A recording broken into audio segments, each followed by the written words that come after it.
B would like to enter letter A. Change topic to another topic. Hello everybody, 我是National Formosa University 的兼任老师。I'm an adjunct professor in National Formosa University. And today I'm going to present a part of my dissertation, which is titled Strategic Application from Perspective of Psycholinguistics. Actually, communication strategy is a very important part in our dialogue skills.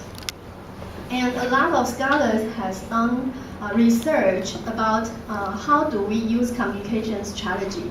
Do we use it consciously or subconsciously? And before we discuss if they are used consciously or subconsciously, I would like to invite you to read the one-page handout, and you will see what our communication strategies are. So there are two sets of communication strategy. The first set is called a reduction strategy. It suggests the speakers use three types of strategy to avoid the interruption or confusion among our communication. The first one is called topic avoidance. The topic avoidance means that we can hint our interlocutors and tell them that we have encountered a block that is from our linguistic limitation. So if we have a linguistic limitation due to less lexical items in our brain, we might have to hint our interlocutors that we would like to change the topic, or we would like to talk something else. That means that we will have to avoid some embarrassing situations from this conversation. Another meaning for topic avoidance is that we can reduce the accuracy of pronunciation in our language speaking. For example, there are a lot of phonetics that is hard for Asian or for Chinese to pronounce. Then we can avoid them. For example, there are some consonant like this is very difficult. You can you replace it with s, and that will make your speaking very fluent. However, there might be some defect in your dialogue, but it is okay. Your interlocutor can understand it. The most important goal in our communication is to understand each other. So we can use topic avoidance. Another skill means meaning replacement. Meaning replacement means that when we encounter some high-level lexical items, we can use simpler words to replace it. We can think about a general word to replace it. For example, if 红萝卜 carrot is difficult, we can say it's a vegetable. If we don't know how to say spinach, 菠菜, then we can pronounce it in a general word like vegetable. The vegetable that is in very dark green color. So this is called a meaning replacement. Another strategy is message abandonment. You will give up, keep thinking one word that is too difficult, and you will skip that word and think about how the other words. You don't insist to obsess on one word. So this strategy is called a reduction strategy. Another strategy is more aggressive. It is called achievement strategy. Achievement strategy means that you do not, just due to your linguistic limitation, then you stop your talking. You will have to figure out how to achieve your intended meaning. There are two methods. The first one is called interlanguage-based strategy. Interlanguage-based strategy means that you can use the general word, or you can use approximate meaning to replace very accurate high-level lexical item. So you can also, based on your Chinese literacy ability, to recreate a new word that even the native speaker have never heard of before. So you can use the word coinage strategy. Word coinage means 助词. Like 仓颉造字, 助词, you will coin a word that is totally new. It's okay.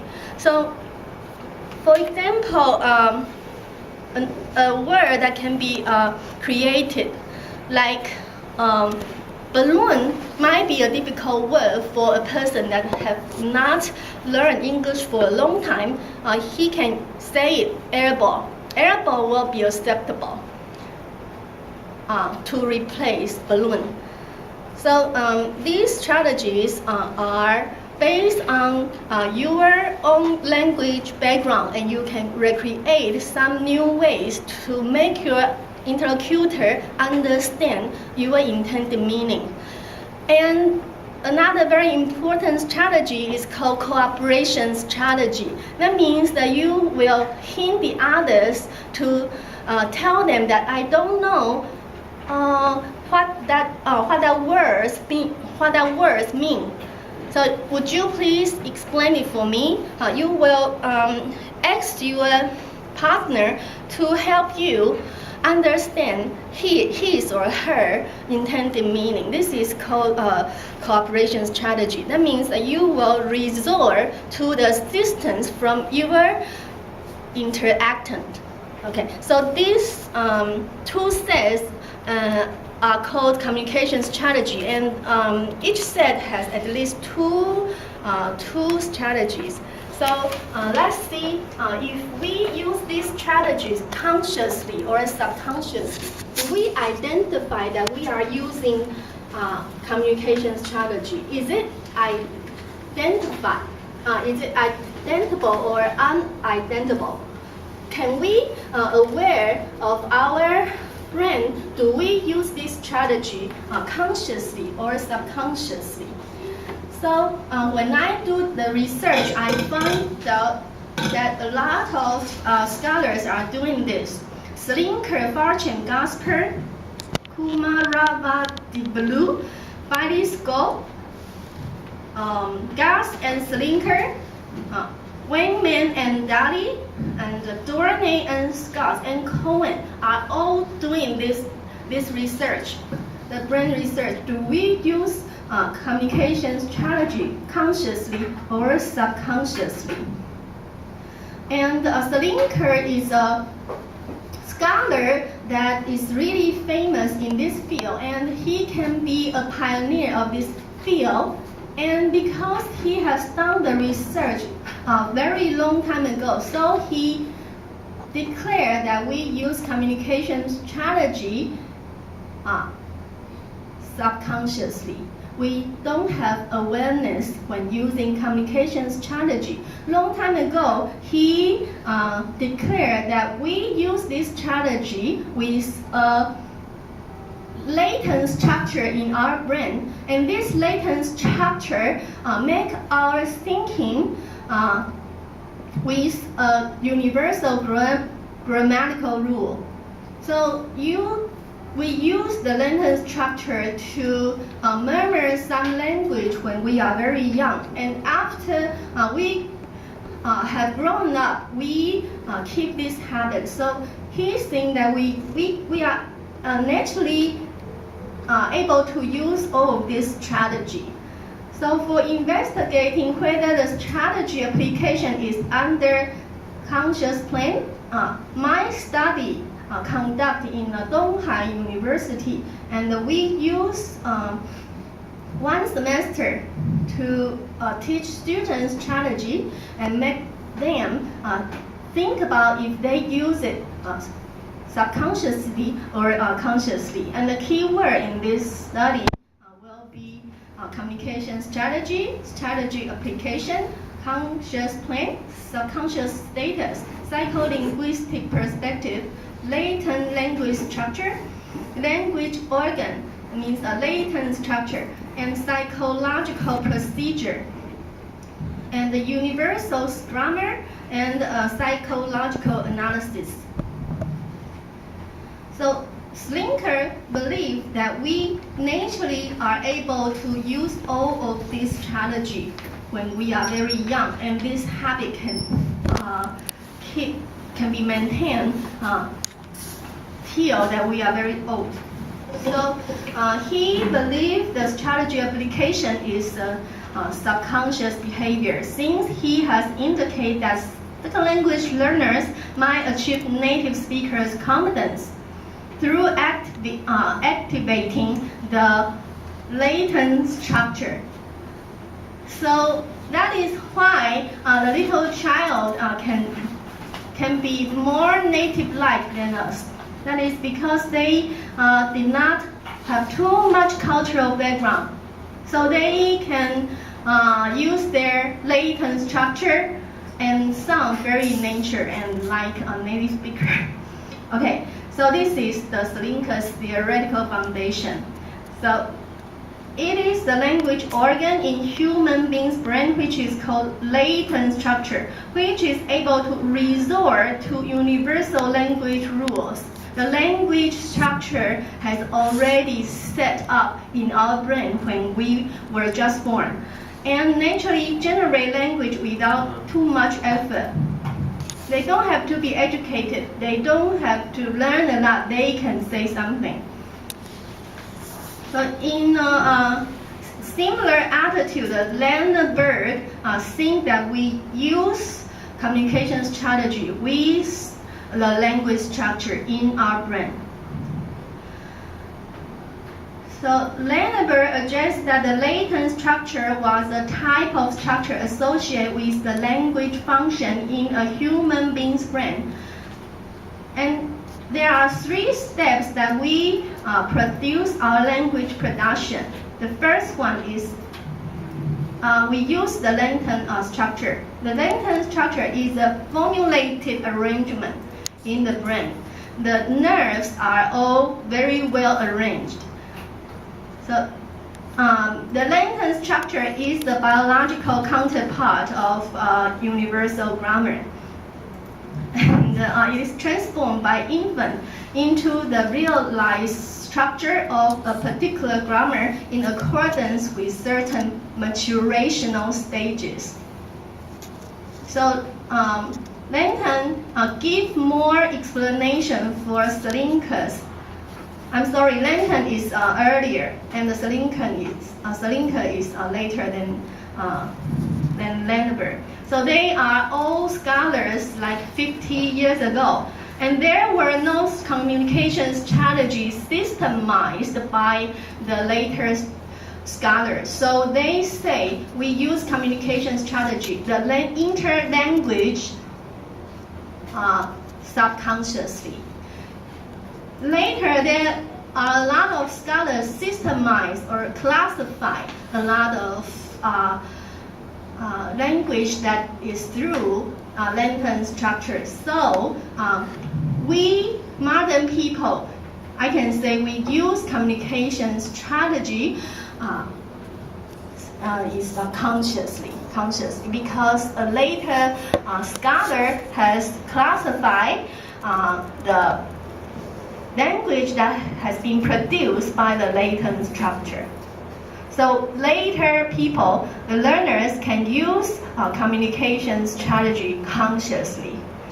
So through the latent structure, language learner could be able to speak a target language more native-like without considering for a long time.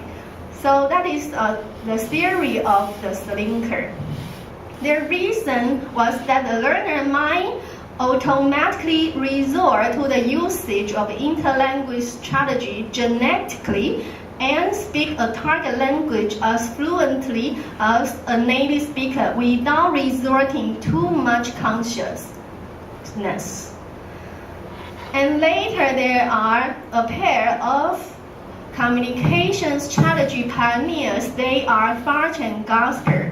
Farch and Gasper, they give definition to the language that has been created by latent structure, and they call them interlanguage. They call them communication strategies. And later scholars have done the research about the status of conscious or subconscious. And Kumaravadlu, he thinks that we use the communication strategy with awareness. That is, we will produce our language through overgeneration first, and secondly, we will do the creative transfer, and then we base on our cultural relativity and produce our language. So we can identify that Kumaraya the blue, he thinks that we use communication strategy consciously. So finally, I will say we use communication strategy consciously since that they have been classified and very systemized into different taxonomies. So we use it consciously. However, if we use it a lot and we overuse it, some of the uses can be fossilized. Then we use it subconsciously. So this is my conclusion. Thank you very much. All right. Thank you for your presentation. So, do we have any questions from the audience? Any questions? I have one question about the definition of consciousness. That is, how do you define consciousness? Because we need to know exactly what consciousness in order to make a distinction. It can depend on if you are aware what you are talking about, and if you can aware the ability that you have, you can think back if you are able to say something. Is it from my awareness, or it is very natural? I just say it. So this is a very difficult part to answer. Process, or it is an online process. That is, you are aware of what you are thinking, or what the processes are involved while speaking, or you are when you recollect. I think later people might use some instrument to test our conscious or subconscious. And we are just figure out if we use it conscious or subconscious. And the question that you are asking is how to define if we are in awareness or we just say it carelessly. Or it is very difficult to define. Yeah. So I just say that firstly we learn it, so we say it consciously because we follow the rule that is consciously. Later we do not really think about the regulations of a communication strategy, and we say it with the habit that we have accumulated. And some strategy has fossilized in our brain. So you will, according to different situations, our brain can react very naturally. So that is subconsciously. Okay, so when you speak of fossilization, you mean automaticalization? Automaticalization. That is not my theory. That is some. I have read the book that some speaker says that you will depend on certain situation and you reflect to certain strategies. So this kind of behavior can be learned in the very beginning. However, in the later stage, this kind of reflection can be fossilized in some nerves of our brain. So we can very maturely reflect to those strategies and create the language production. And this stage is the subconscious stage. So there could be a difference in the development, depending on which stage you are in the language. There could be varying degrees of consciousness. That is, in the earlier stage, you could be in the so-called conscious stage. That is right. Aware. That is right. Yes, yes. In the very early stage, that is conscious. And why it is conscious? Because they are classified. And before they are classified, Body Stock said that we use it subconsciously based on the grammatical structure of the universe. Thank you very much. I hope that our instrument can measure our conscious and subconscious. Actually, there has been a lot. For example, EEG or fMRI, that they would measure our, neurotic activities in different ways. I hope I can have the opportunity to approach those equipments. We do, in our psychology department, we do have those kind of equipment. Okay. I hope to do research in your department. Any other question? Yeah, I do have a question. I just wonder, is there a clear cut between the subconscious application of strategy use and conscious application? Is there any very clear line? That is the question that he has just asked. It is very difficult to define, and we need some equipment. But we can very generally define it by the time that we have approached communication strategy. For example, if a student in elementary school, he might use communication strategy subconsciously. And if a person that he use communication strategy and speak in English in university, in his freshman year, it should be consciously. And after he graduate, he go to the society and he might reflect to the strategy he had learned in school. That would be subconsciously. I would say it with a very rough explanation without the measurement instrument. Have you done any research to gather the data to support your conclusion? Because you just we have interviewed the students, and they say because I have learned, so that is conscious. Most people say this. Yeah. But because it involves some kind of, it is easier to say that, okay, I'm aware or I'm conscious of something, but it is unlikely to say that I'm unaware of. Yeah, that's good point. Yeah. Can you say that again? I did not catch you. If a student or a subject can reflect on, answer that they are aware of something that you have just mentioned. Right. That would be definitely right, consciously. But on the other hand, if you ask them if you are unaware of something, they There's would no be way to much answer more. that because you are unconscious. Right. So that will never know. That will be never known. So how do you know? How are you conscious So that of is what the you are unconscious conclusion. of? We need the scientific measurement Right. instruments. I think this subject can be completed in this school, maybe. Yes, we don't need more I'm evidence. apply a position in our school. Well, actually, I think that in an experimental setting, this could also be done. In other words, you might have to measure the so-called reaction time to see, certain strategy would be applied faster than, it's not.